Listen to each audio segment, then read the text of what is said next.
Hey, it's me, Bender. Yeah, that's right. Yeah, you can bite my shiny metal ass. Give it a shot. I'll give you a 1 in 10 chance.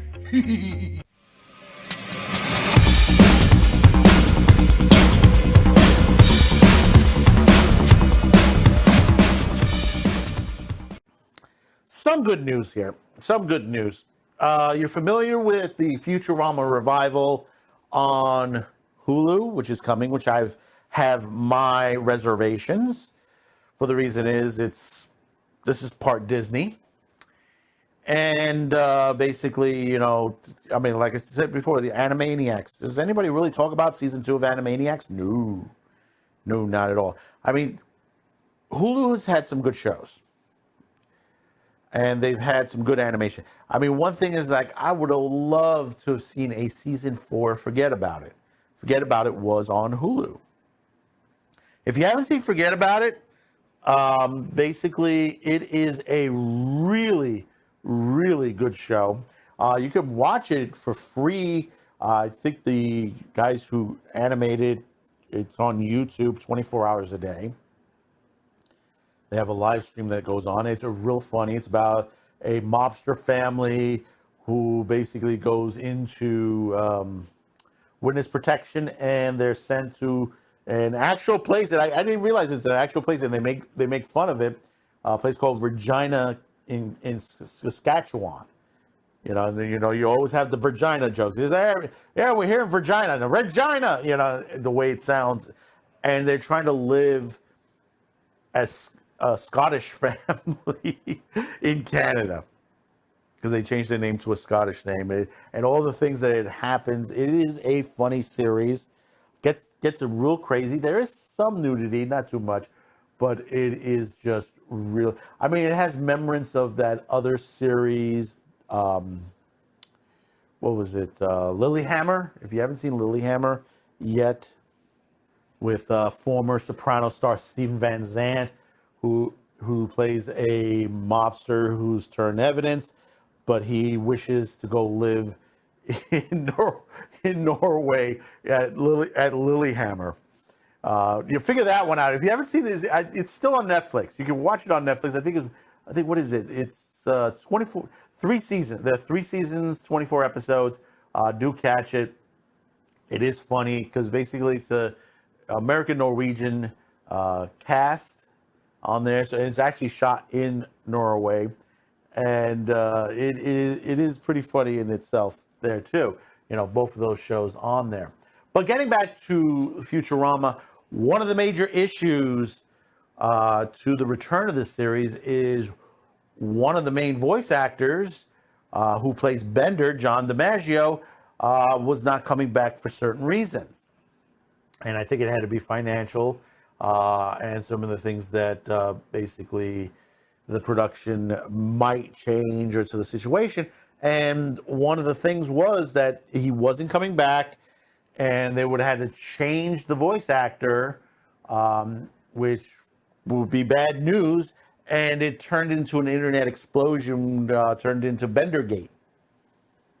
Because we've already seen the situation of another series, popular series, The Boondocks, which the passing of John Witherspoon had made some issues to the point where his son could have voiced his dad's character, but they didn't pick him up, and they used supposedly they were supposed to use somebody else, and according to his son, it was supposed to Frankenstein John Witherspoon's voice.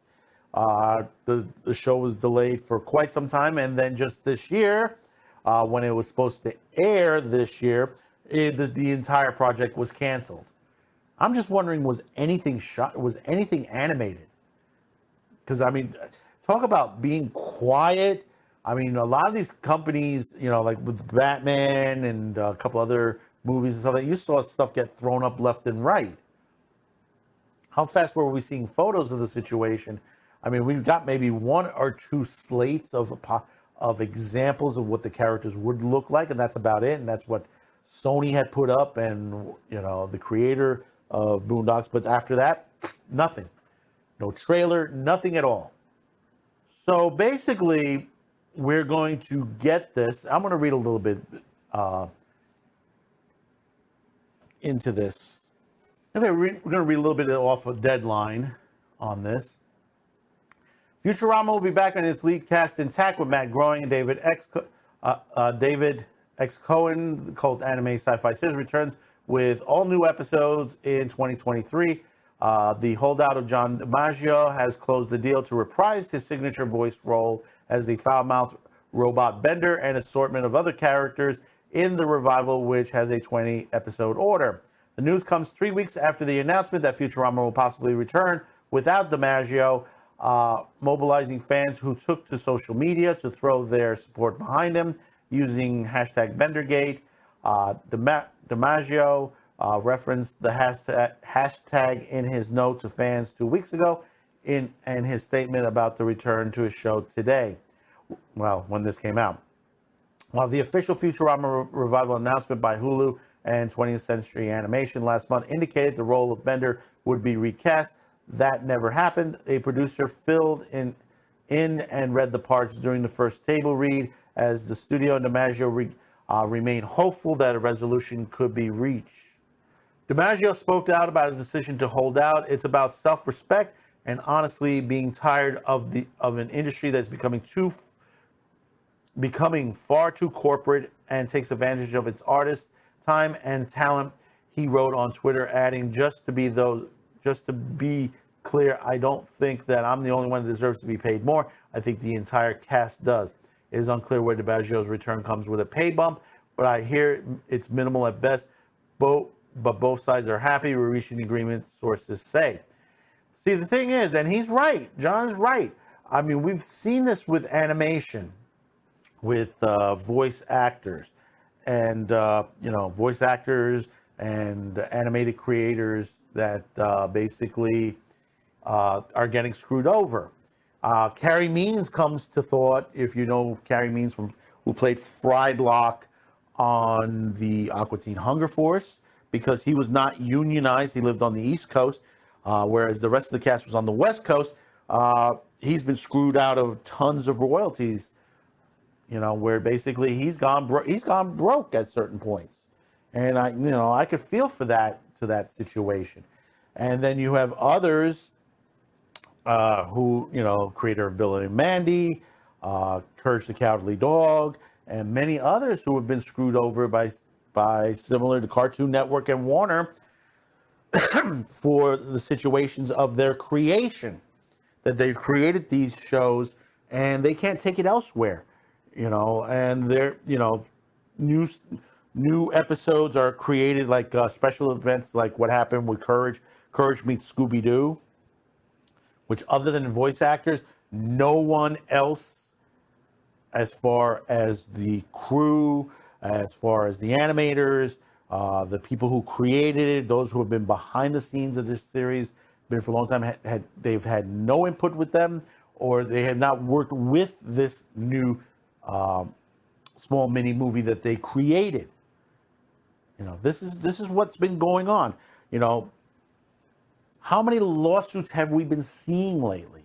There's been a ton of lawsuits, whether it's Hollywood, whether it's the comic book industry, whether it's voice acting. You're seeing these situations happen on a constant basis. And it's because of the greed of these corporate entities itself.